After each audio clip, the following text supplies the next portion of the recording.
Welcome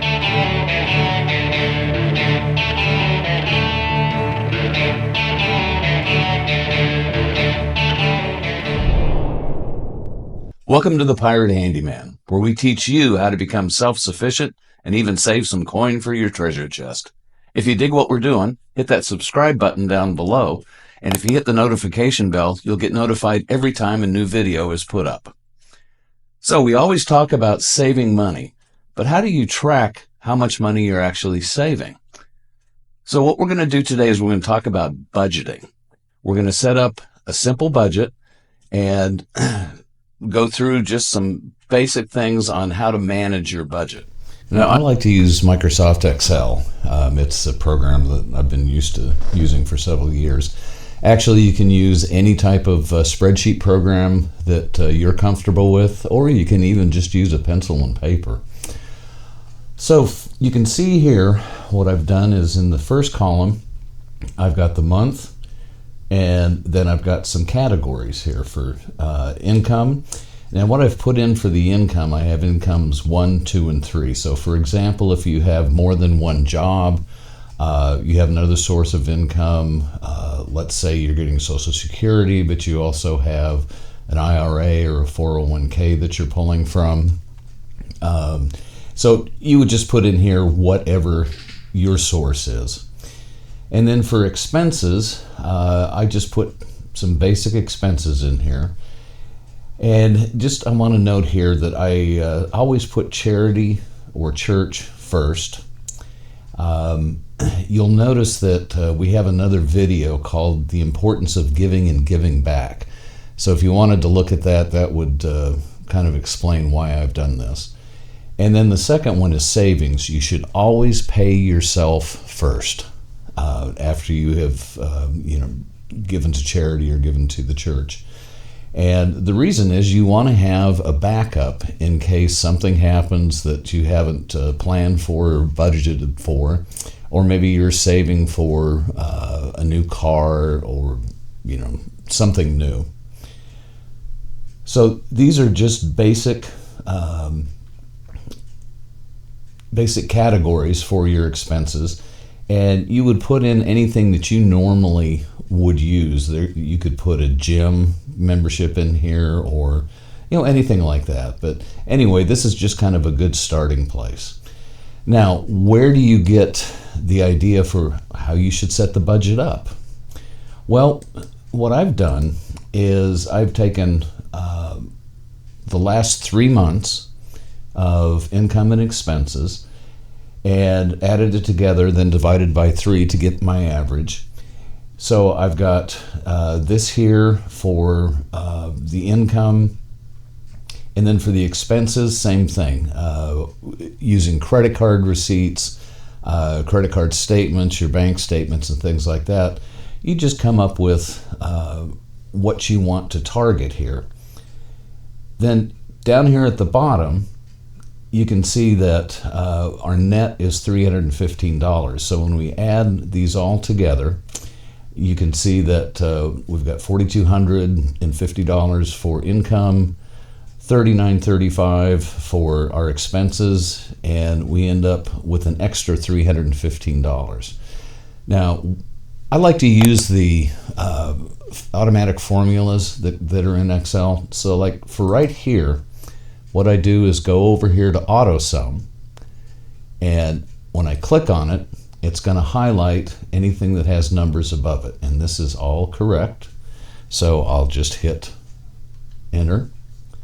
Do the same thing for the expenses.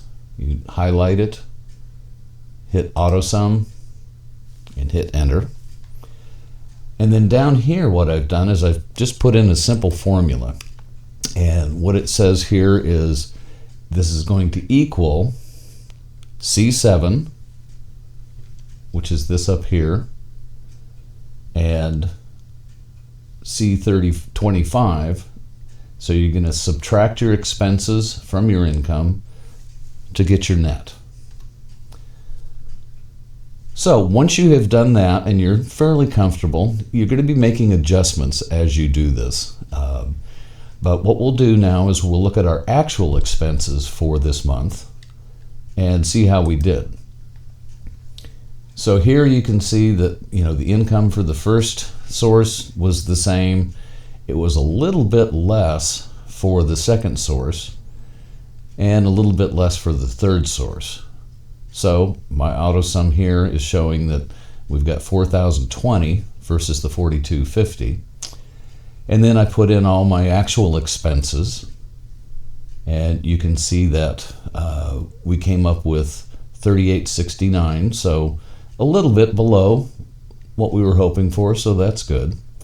Now, if you want to see where exactly this is happening, where you're ahead, where you're behind, what you would do is put your cursor here, and we're going to say equals, and then hold down the shift key. We're going to select cell D4, and then say minus C4.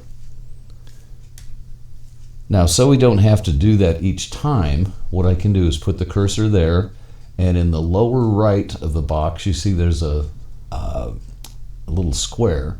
So I can pull that down, and it will do it all the way across, or all the way down. So I'll do the same thing here. I'll say equals, but now I'm going to do it in the reverse. I'm going to hold down my shift key, select C10 minus D10. Then when I grab this and pull it down, now you can see where my differences are. So I had budgeted $50 for clothing. I only spent $10. I had budgeted $625 for savings, but I only did $500. So I have come out ahead. So once again, we'll use our auto sum here. So we made $230 less than we had budgeted for. And then we come down here, and you can see that we spent $66 less. So when I add these two together, I'm going to say this, I'm going to do equals, hold down my shift key, this minus my expenses, and then hit enter. And you can see I was hoping to have a net of 315. I only had a net of 151, so I'm down $296. So those are the basics of budgeting. If you have any questions, put them in the comments down below, and I'll be happy to answer them. Thanks for joining us here on the Pirate Handyman. Here's to smooth sailing.